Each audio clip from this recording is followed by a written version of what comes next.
And we begin the news at 10 with breaking news and continuing coverage of a possible plea deal in the Brian Kohberger quadruple murder trial. Tonight, we're hearing more from family members after multiple sources close to the case confirm Brian Kohberger is expected to accept a plea deal. He's the man accused of murdering 4 University of Idaho students in an off-campus home in 2022.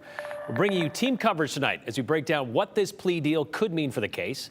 Plus, Aspen Shumpert is live at the Ada County Courthouse with reaction from victims' families. Abby Wilt is in Moscow, where the murders happened nearly 3 years ago. But first, we're going to check in with Andrea Dearden on what exactly is outlined in this plea deal. So, Andrea, what does a plea deal mean for a defendant? Well, we know that in general, we're talking about kind of like a settlement. Prosecutors and defense attorneys discuss terms and conditions, and the defendant then ultimately agrees to those. This afternoon, speaking to multiple sources close to this case, we learned the specifics about the plea agreement prosecutors and defense attorneys will present to Judge Stephen Hippler at a hearing on Wednesday. Now, under the terms of the agreement, Brian Kohberger will plead guilty to all 4 murder charges and will waive his right to an appeal. So he will not have the opportunity to raise any legal complaints or claim a violation of his rights. That we often see things like that in a case such as his. Now, Kohberger will also agree to be sentenced to life in prison without the possibility of parole. You'll likely remember Latah County prosecutors were seeking the death penalty in this case.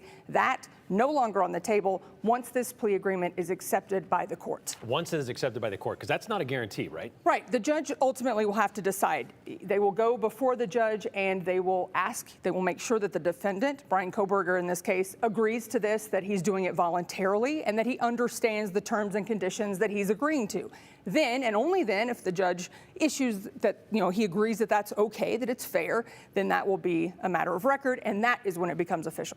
Okay, so everybody looks at this plea deal as kind of an end-all, be-all thing. But also, how does this stack up against, say, like a death penalty case? Well, you remember, obviously, this takes away the trial. So we were talking about weeks, months, likely, that this was going to be a trial. Right. And then there was going to be the sentencing phase. If he were to be convicted of those charges, nothing was guaranteed. Of course, at least one of the families in this case has asked for the death penalty over and over.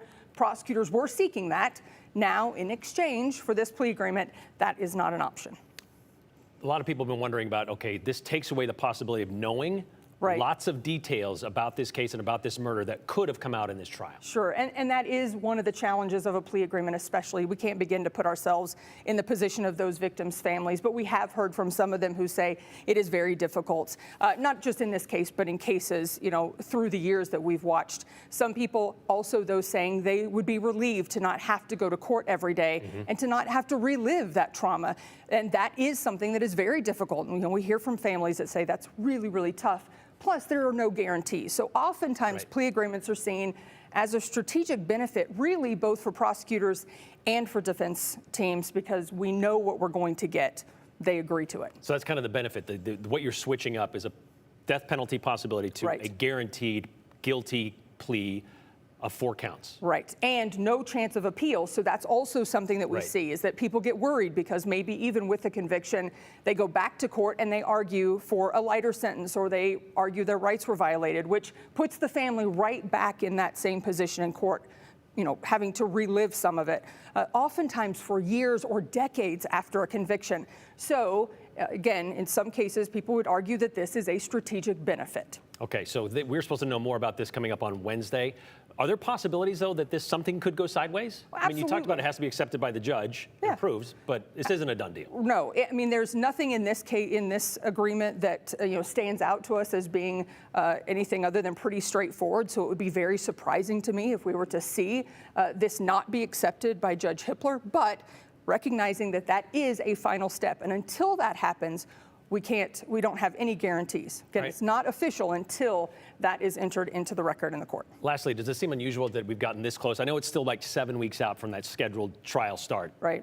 But still, relatively, did it come out of nowhere? Were we surprised by this? Well, I think that people were surprised in a sense that the defendant has, and his team, of course, on his behalf, has argued from the very beginning that he is legally innocent of these charges. So the big shock here, I think, today was to see that completely change and to see he is now going to agree to plead guilty. So that's the surprise. And of course, that's exactly what families are now dealing with. Aspen Shumper is at the Ada County Courthouse with reaction from one of the victims' families. This is a family who has been outspoken about this case since even before Kohberger was in custody. Aspen? Yeah, Andrea and Brian, one of the victims' relatives are speaking out after learning Brian Kohberger will avoid the death penalty in this case, as well as avoid a trial altogether. The family of Kaylee Gonzalez is saying this is a deal that they do not support. Earlier today on Facebook, the family shared a statement saying in part, quote, "It's true, we are beyond furious at the state of Idaho. They have failed us. Please give us some time. This was very unexpected. We appreciate all your love and support." A reminder, there is nothing in statute, nothing in code or ethical standard that says victims' families have to be consulted or that they have any legal role on the outcome of a case or a plea deal. But we were told the families were told about the deal but not asked about how they felt about it before it was put in place. In a statement this evening, the Gonzalez family tells us in part, quote, "The death penalty is merely an illusion in the criminal justice system and serves as a bargaining tool for the state." They go on to say 4 wonderful young people lost their lives, yet the victims' families were treated as opponents from the outset, and that they did not receive a call about the plea, instead an email with a letter attached. The Gonzalez family says the prosecutor's office is rushing the plea, giving the families very little time to try and be at the courthouse for Wednesday's hearing. And after more than 2 years, the ending to this case is a secretive deal, a hurried effort to close the case without input from the victims' families. Again, we have also reached out to those close and have talked to those close to the Chapin family as well as their connotables, who say these families are not ready to speak about these developments today publicly. So again, this plea hearing is set for Wednesday here at the Ada County Courthouse. Our Abby Wilt is up in Moscow where all of this started, and she's got some more information about that for us.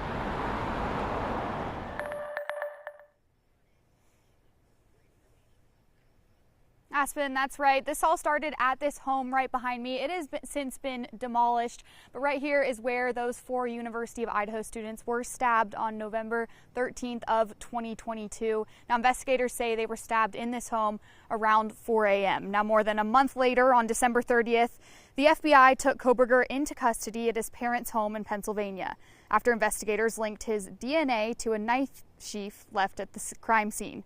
Now, last fall, Kohberger's trial was moved from Moscow down to Boise, which was the capital city in Idaho. The trial was then scheduled to begin in August of 2025. Now, in April of this year, the judge ruled the state could pursue the death penalty against Kohberger. That leads us to today's word of a plea deal. And again, Brian, that hearing is set for Wednesday. We'll be here providing you all live updates on this case. It'd be interesting to get kind of reaction from those in Moscow as this plays out as well. We're still waiting to learn what kind of access media will have for that hearing coming up on Wednesday, possibly Wednesday morning. You can stay up to date on everything involving this case at KTVB.com, KTVB Plus, and of course right here on Channel 7. We're going to continue to bring you the latest tomorrow in all of our newscasts and of course all of our streaming platforms.